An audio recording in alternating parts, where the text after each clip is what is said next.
นึกถ้าเธอนัวต้องออกกำลังกายเดินทัดหลวงเดี๋ยวสิตู้น้องโตย่อครอบครัวครบเลยเด้อเมื่อยบ่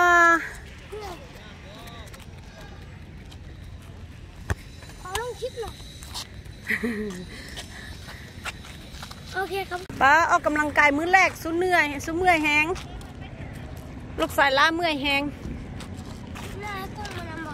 บ่มืออื่นมาอีกไอ้ปอคือกันเลยเปื้อนมือ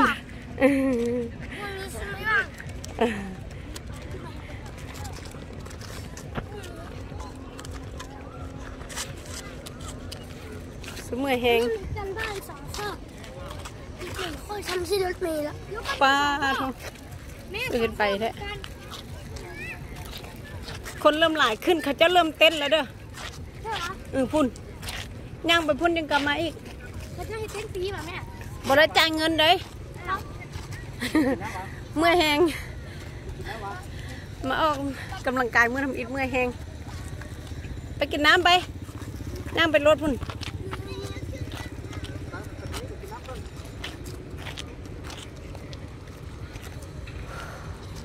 แล้วแต่ตัวกำลังกายจ้องไปจะป้อนเนี่ยมองเงือกล้อตัวกำลังกายเท่ดื้อสุขภาพจิตแข็งแรงแท้จีจงก็จีจงเจลีเด้อชาตันนอเขาผสมสภาพสั้นใช้จงมันนอจงเลยจงบลอเล่มบลอซะมึงเจ็ดเจ้าเลยเจ้าชีเรียเจ้าชิมองมองสู้รถ